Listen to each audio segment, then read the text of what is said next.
Welcome back to Lost in Theaters, the podcast where we talk about movies that have slipped through the cracks of pop culture. My name is Rachel, and I'm here with... So we're back to me not introducing myself again? Well, I just had to go... Oh, okay. Yeah. Ruth has developed a head jiggle to my introduction. I have? It's very exciting. Oh, yeah. You bob it. You bob it back and forth. Cracks of pop culture. It's a very oop-dee-doop-dee sort of introduction. I don't like those words. Well, okay. This week, Ruth, we're going to a movie that I truly believe is lost in theaters because it could totally have a cult following, but I don't think it does.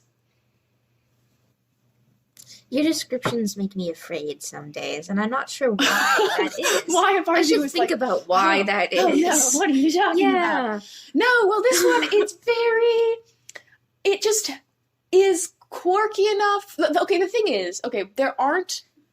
We're talking You're about going quirks to now. learn. Yeah. Ups and downs, man. Ups and downs. There aren't as many, Humphrey Bogart fanatics who... So I don't know actors. Humphrey Bogart Disclaimer. is the guy who, he was in the guy in Sabrina, I think. Is that true? I think so. Sabrina. No. The one we watched with Vertigo. What? Not Vertigo. Oh no. You okay there? It's all gone, Ruth. All the information is gone. Really sorry. No, he was in Sabrina. He's like... What's Sabrina? You remember the one with No. Audrey Hepburn is in Sabrina? Humphrey Bogart is in Sabrina? Oh no. He's this famous actor from the... Kids. like 50s or so. And he was supposed to be... People thought he was like... what's a modern... He's sort of like the Chris Evans, but not at all like Chris Evans. He was the Chris Evans of the 50s, and that, like, now... No, he's not like Chris Evans at all. What do I do, Ruth? Thinking of, like, an actor who's in multiple movies. Humphrey Bogart. Yes. Yeah, an actor who's in multiple movies, playing the same kind of character in all of the movies, but it's, the romantic lead, but he's sort of... I don't know, he's not charming in the classic sense of charming. He's more stoic. He's more like Harrison Ford. What's the guy who never gets the Oscar? Leonardo DiCaprio? Yeah. Oh, you know what? What's the guy? Oh dear. I think that might be a comparison. Except I think Humphrey Bogart won stuff. And he... just rubbed dirt in the wound there. Apparently it's a travesty, but I don't know. I'm not up to date on It that is debate. just weird at this point. Well, okay, so he played, romantic leads often, and but also he played a detective famously. And Casablanca, that's the classic. See, I'm just so not. This will all make sense in a moment why I say this. So I think there are people who really like Humphrey Bogart and Audrey Hepburn. Those people. And they love this sort of... I don't know if they don't call it the golden age of television, I don't think. It's like these, movies from that era. People really love them. Golden However, movies. people who really love them don't like them getting dunked on. What? As in, they don't like it when people... Like when you watch, say, Star Wars with someone who's only watching it for the cinematic effects. Oh, yeah. No, don't do that. Yeah, it's miserable. They're like, oh my gosh, it looks horrible. They I see say what you mean. things like... Or, why would Luke just leave Tatooine? Just ditching everything. This doesn't make any sense. And Right. you're like, this is That's not upsetting.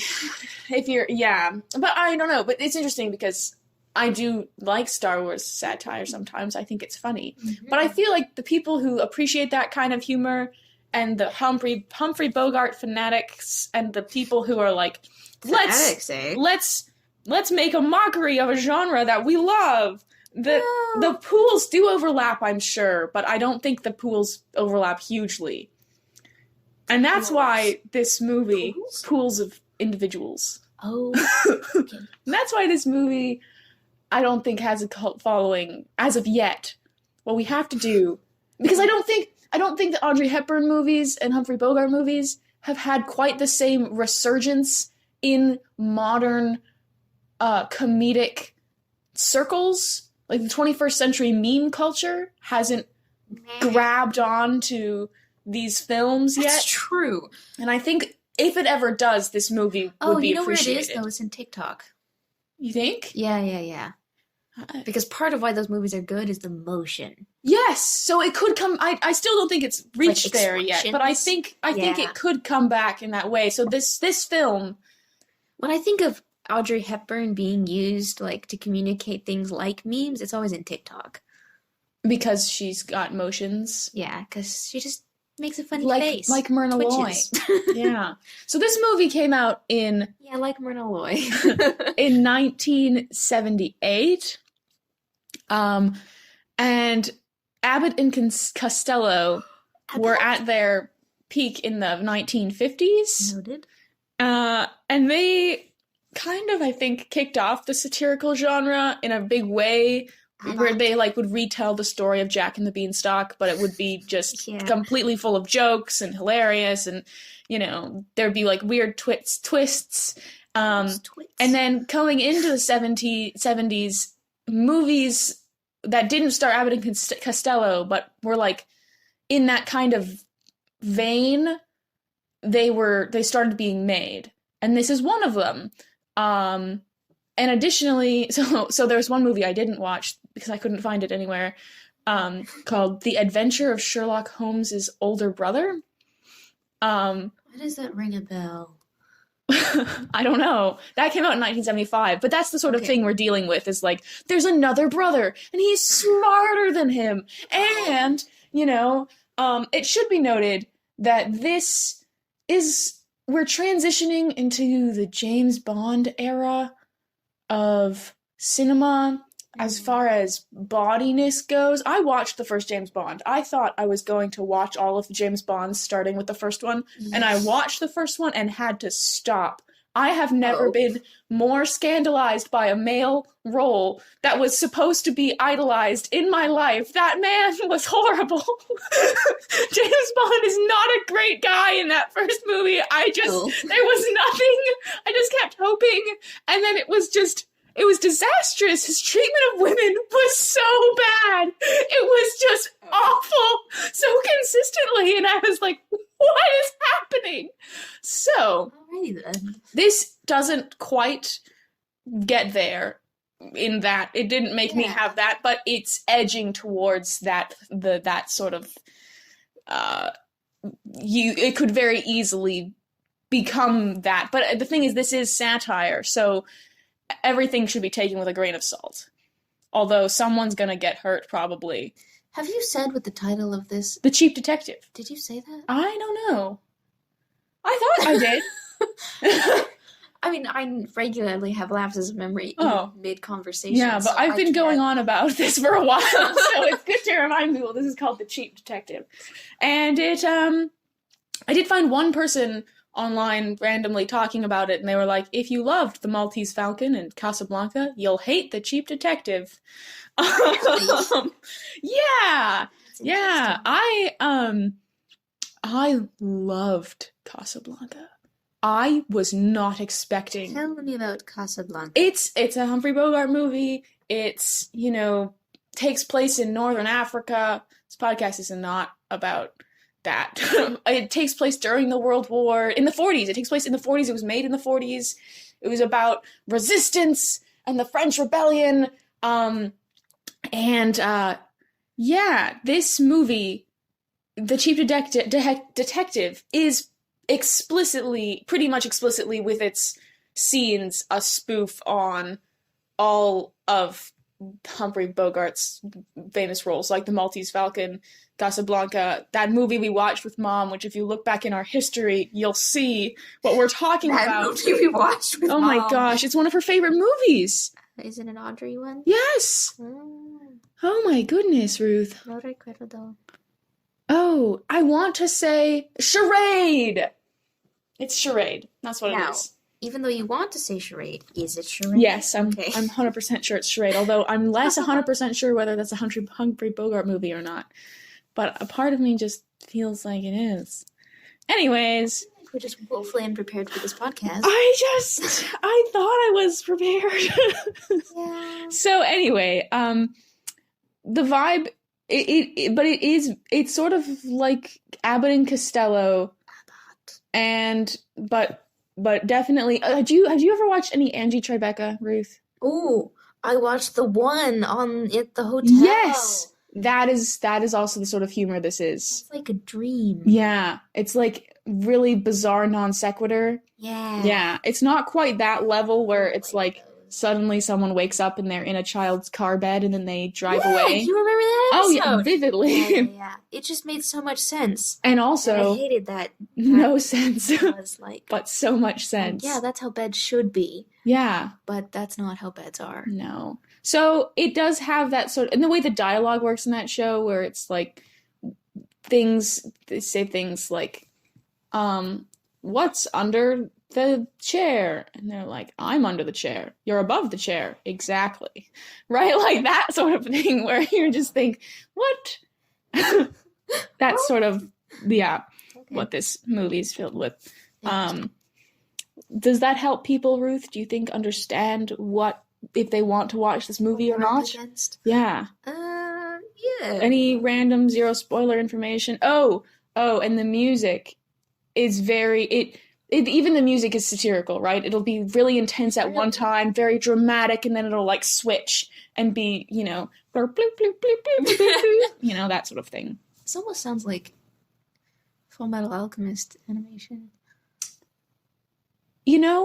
If one were steeped in the anime culture, perhaps I could say something. If I were, I could say something to that effect. But based off of my experience, animation is like, I don't know, realistic, and then switches to like cartoon crayon drawing. Yes. No, it's not quite like that. Okay. But I do know what you're saying. Yeah. It's not quite that bad.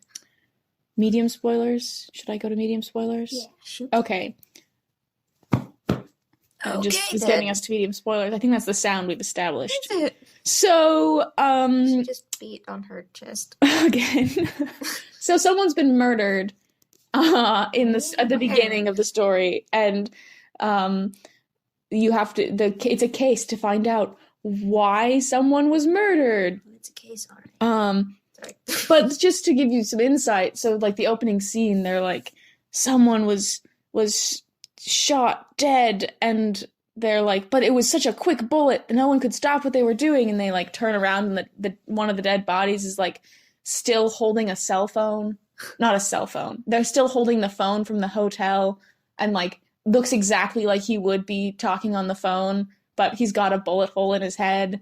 They're like, yeah, it was such a quick thing. He must be a fast draw. And then they go through, and there's like the guy who's operating the elevator is the same thing. He's still like operating the elevator, and they find the guy who is supposed to be murdered, and who they were going for. He's dead, still reading the newspaper. And then, next door they're like, oh yeah, there's two people who witnessed the crime. And there's like a pair of people whose like ears are pressed up against the wall, also shot through, and they're like, pity. They had so much life left to live, and they're both elderly people, it's like that sort of feel. Yeah. And so we do, low medium spoilers. We have scenes straight out of Casablanca that are reenacted throughout the film. So that's wild to me. Noted. Yeah. Cool. Yeah. Thoughts, questions, concerns from Ruth, who does not represent the audience. We don't want to put that pressure upon her. We want her to feel as though she can have her own opinions. Oh, I don't have those. Oh no. Joke. Okay. I'm sorry. Are on to the major spoilers. Spager Moilers. Spager Moilers. Here we come. I'm sorry again. So I already told you at the beginning, And they think that the guy who gets murdered, his partner, is the one Partner.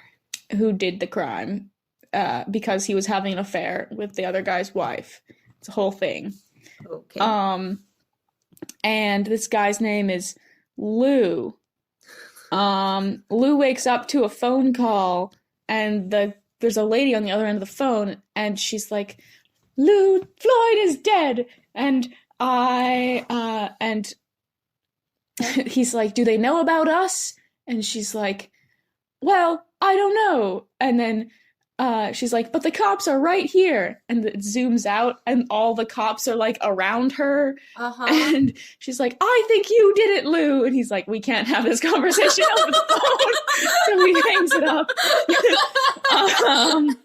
And then, so there's a bunch of stuff. It plays with the jokes of the genre a lot. Like, there's a bunch of stuff about, you know, he gets a call from someone who he goes meets her at the office, his office, and she says that her name is one thing, and then she says it's another thing, and then another thing, and their dialogue mostly concerns the fact that she isn't giving him her real name or why she wants to hire him. Okay. And so, you know, she goes through a whole bunch of names. Actually, when he gets to the office, there's a dead woman in his office, and he goes to ring the homicide people, and then in the middle of the phone call, the dead body wakes up, and turns out she was just asleep. What the heck?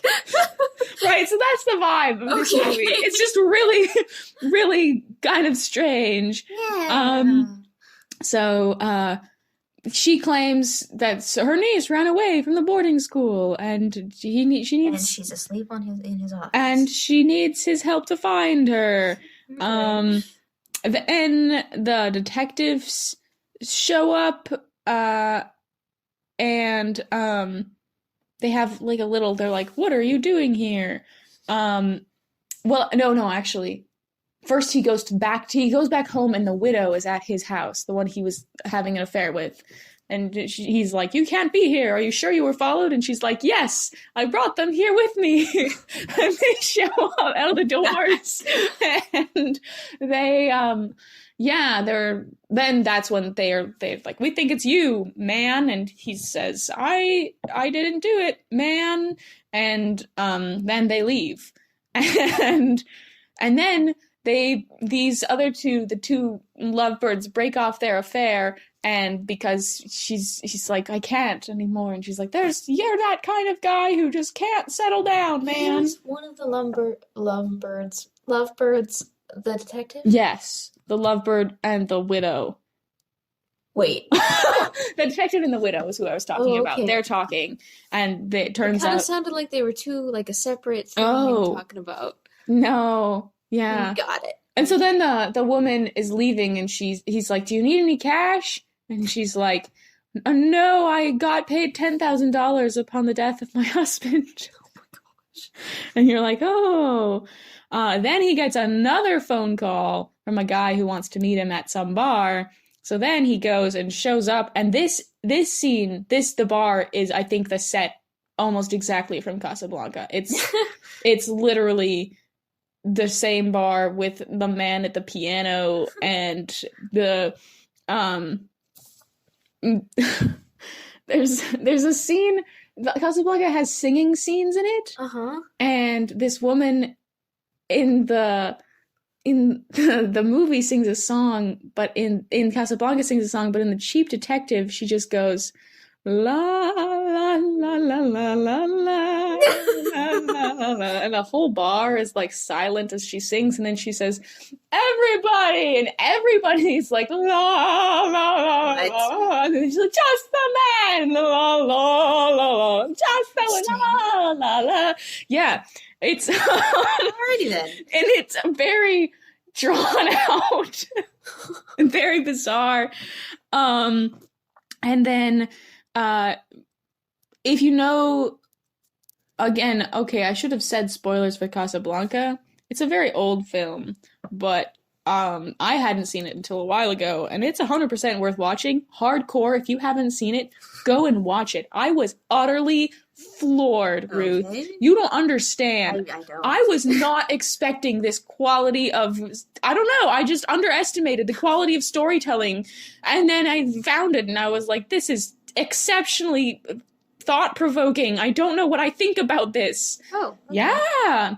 It wasn't like a simple story. It was very complex, which, you know, humans have been humans and capable of telling complex stories for a long time, so I don't know why I was thinking that, but way to be a chronological snob, Rachel.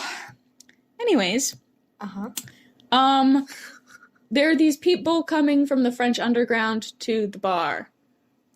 Do tell. Hey, this is part of the Casablanca spoof. This bar is in America, okay? They're going to open a French restaurant in Don't do it. Oakland. Just don't do it. As opposed to Bad idea. starting the rebellion I'm sorry, in guys. France. So the paperwork that they need, instead of being like passports, which they are in Casablanca, are like a deed to property and a liquor license. It's very bizarre. If you haven't seen Casablanca and you watch this, you'll be very confused. I was confused at times. And, he meets the guy who said he was gonna, Lou meets the guy he said he was gonna meet, and he's, explains the situation. The situation is that there's this paperwork that they need to get. And the woman who came to him earlier was trying to get the paperwork from Lou because she thought he had it. Okay. But he doesn't. Okay. So then this man shows up. Mr. B has arrived from Jerusalem. What? This is his name, is Mr. B. Okay. It's actually short for Mr. Blubber. What? He's a large man. What's that have to do with it? I don't. Blubber is his name. I heard Blummer. Oh no, Blubber. Mr. Blubber. Okay. Yeah. I don't think he's actually that size. I think they stuff his suit to make him look larger than he actually is. Tell me more.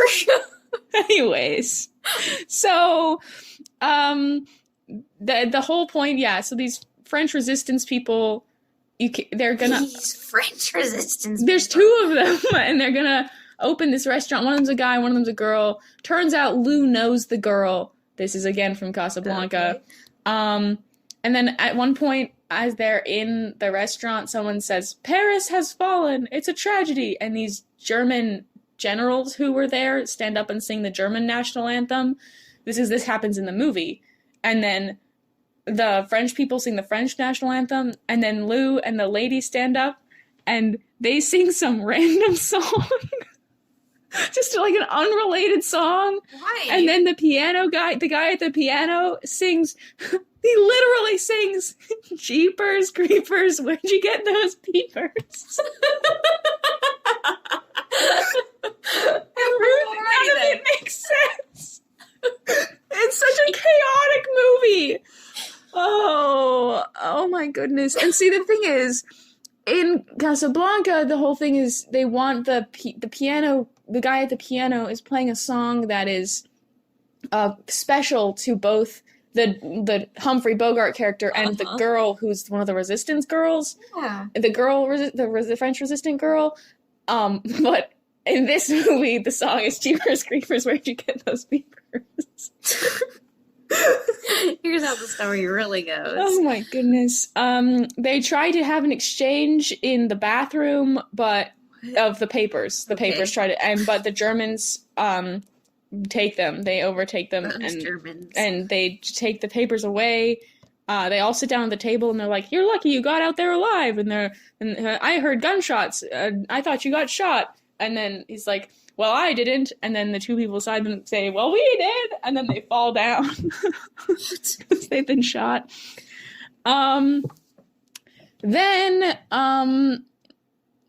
Yes, Mr. Blubber contacts Lou and says, "We are gonna meet so we can talk about what I want from you, so I can get you papers and stuff or whatever." And also the French rebel dude, he's like, we are going to also, French resistance is probably the formal term. The French resistance dude is like, we want apparently you can get us the money that we need. And the papers. And he says, I don't know. So he's not planning to do it, but meanwhile, he goes and meets with Mr. Blubber, and Mr. Blubber explains that there's these diamond eggs that have been stolen, and that he can help find, and and of course the story is unnecessarily convoluted and complicated, and Lou is like, that makes sense to me. Again, it's a very bizarre situation, and then he says, the only clue I've gotten is this name, which I believe is an anagram for the actual person who has the diamond eggs, and I've spent 10 years trying to figure it out, and I haven't figured it out. And then Lou's like, here, let me take a look. And he pockets it for later.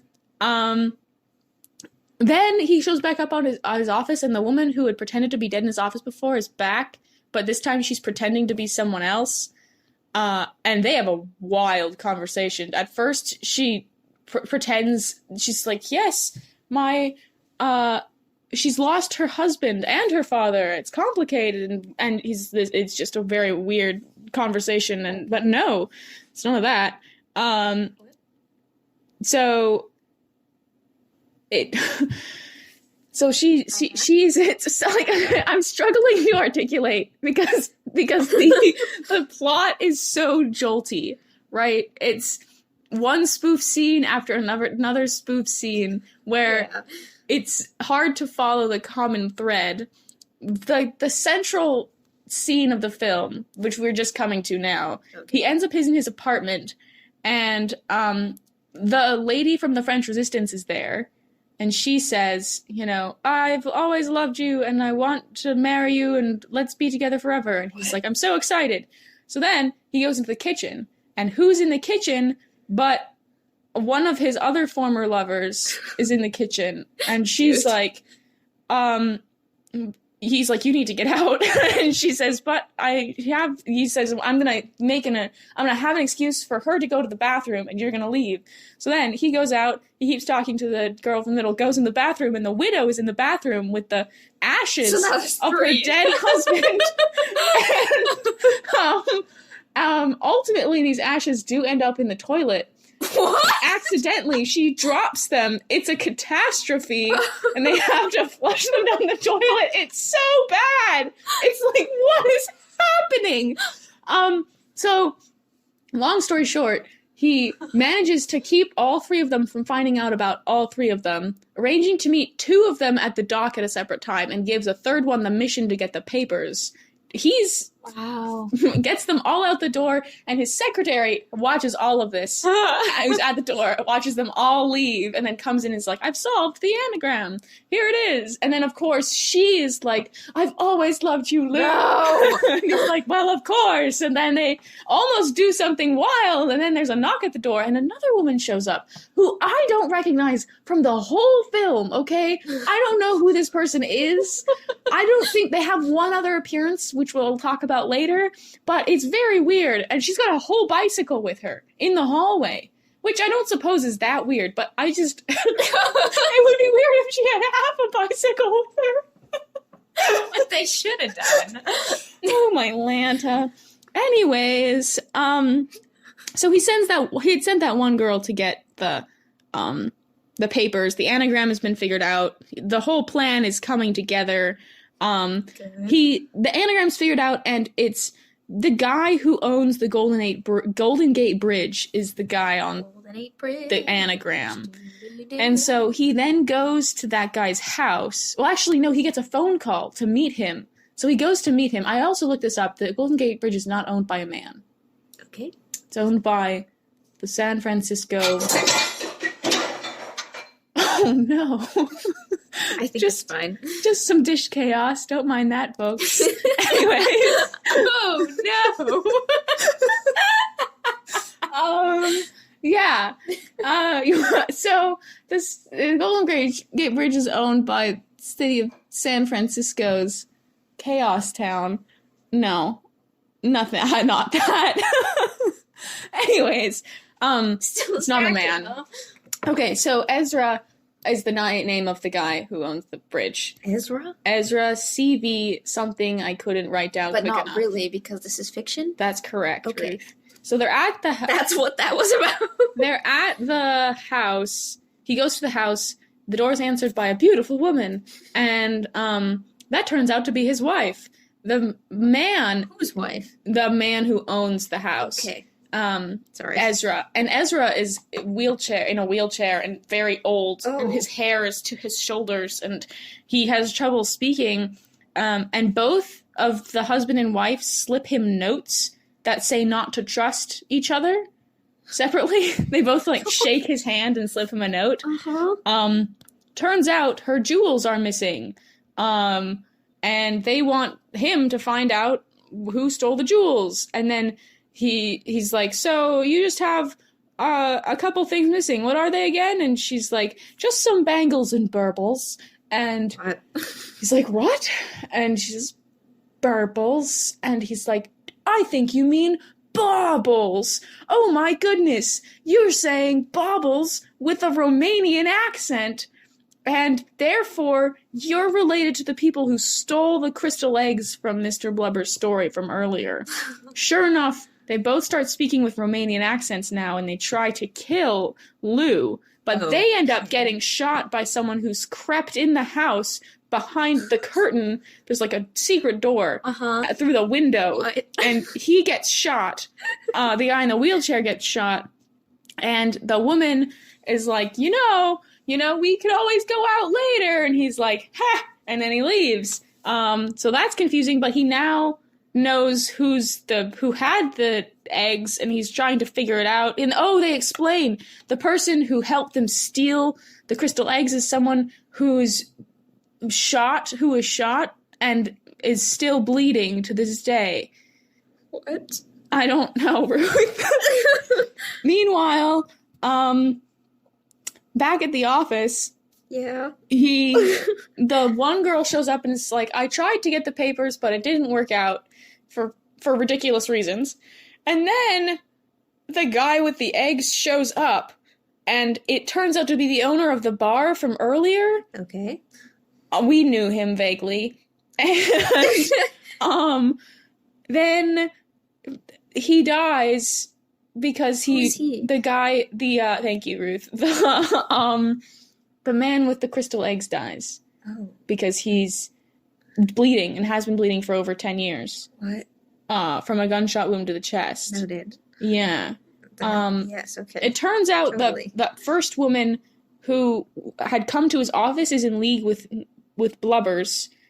And so he has to go take the eggs, the crystal eggs, to Blubbers and his cronies back in the apartment.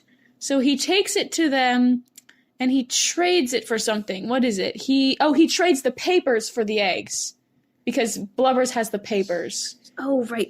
Yeah. So he then doesn't leave. There's this whole scene where they open the box with the crystal eggs. Uh-huh. It's like a majestic egg carton type thing. Yeah. They open it up, and it actually is real chickens inside these eggs.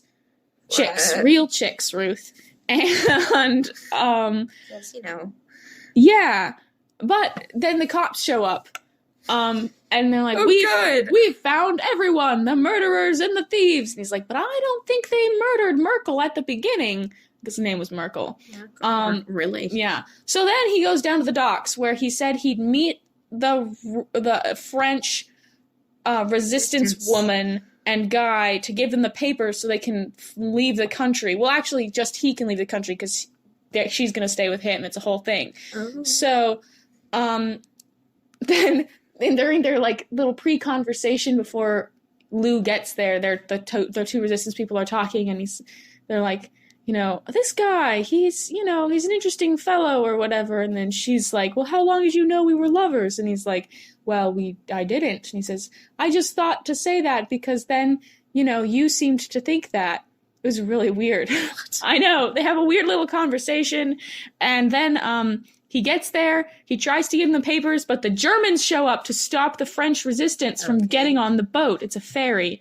And, but they stop that pretty quick. Some sharpshooter gets him, the German fellow. Oh. The police come, they show up and arrest the German guy. And then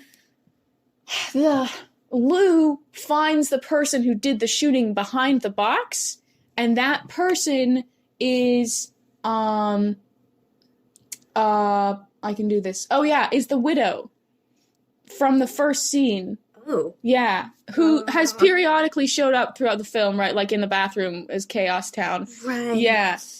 She's the one who did all the shooting at the beginning because the detective's partner, because they were partners, right? Lou and Merkel. Okay. The guy, they were partners. Yes. And she wanted to spend more time with Lou, so she killed Merkel so that he would stop spending time with his professional business partner. And then she's like, and all the other people, I guess I was just so angry. And then so she gets arrested, and then the French lady stays with Lou, and she's like, I guess it'll be us forever. And he's like, maybe. And then this car rolls up, and they go in, and all the other women from throughout the entire film are also in the back of the car, and they have a toast at the very end. Is that it? Yes. That's it. That's the end. That's the end. I don't... So, female empowerment? No. That is not the vibe. The vibe is very not that. Well, what are they doing? they just, No. it's I think That's part of my problem. A vision there's I think it's a faulty impression of the good life, all these ladies on his arm going about his life kind of thing. Yeah. Yeah. But, some people think that is what they want. But that's just like none of the movies with Humphrey Bogart, right, end up that way at all. Right. Right. So they're, playing with that, like, that sort of thing. What did you find most bizarre about this film, Ruth? I keep thinking you mentioned something about an emu, and I know you didn't. But, like, the whole 3 women in the house trying to get them out without seeing each other makes me think there should be an emu running around in the building. Just to, kick it off one more time. The weirdest thing? Uh-huh. Yeah, I don't know. Yeah. Did you are not one who's seen any Humphrey Bogart movies. Yeah, you keep saying this name, and it's getting more and more irritating to me. I don't think I like his name. I kind of really like his name. I just don't really like his acting, which I know is controversial. Oh. Well, I never met the guy, so maybe he's nice. It's true. Maybe I haven't met him either. It wasn't a character statement. Sorry. Yeah. No, it's weird because I could totally see movies now doing what this movie did very readily. I don't know, like TV shows, like Community parodies, Star Wars, and Westerns, and... Community is a TV show. It is. Thank you, folks. Thank you, folks. I told you, I don't represent a mass! And I feel like people really enjoy that kind of story. Yeah. And it's interesting because this movie really hasn't picked up traction in that sort of way. Yeah. I wonder if this kind of movie, do you think this sort of movie would ever be made again? This kind of spoof on the classic, dramatic films, detective movies? Yeah, probably. I think... I feel like I said, though, at the beginning, I feel like the genre would have to make a comeback first. Yeah. Yeah. Well, folks, thank you so much for listening. In our closing song. Anticlimactic responses. Yeah. I'm sorry. Instill some insight in us, sister. I'll sing, and you think, Our closing song will be Oh no. la la la la la la la la la la. You want me to think? While doing that, you're correct. That seems like a faulty thing. If you guys like the satire movies, maybe let us know somehow through our Instagram. Somehow. I don't know how. I don't know how, but our Instagram's a good way you could do that. Yeah. Also, if you think there are movies that are lost and you have found one of them, let us know as well on Instagram. That would be interesting to know. We can look into it and see. Thank you so much for listening. We hope you have a good day. Closing comments to the crew, Ruth? Oh, the crew. The crew would be myself and my sister. Ahoy, mateys, perhaps? I think we Land ho? Okay. Thank you so much. All right, folks. Bye. Bye.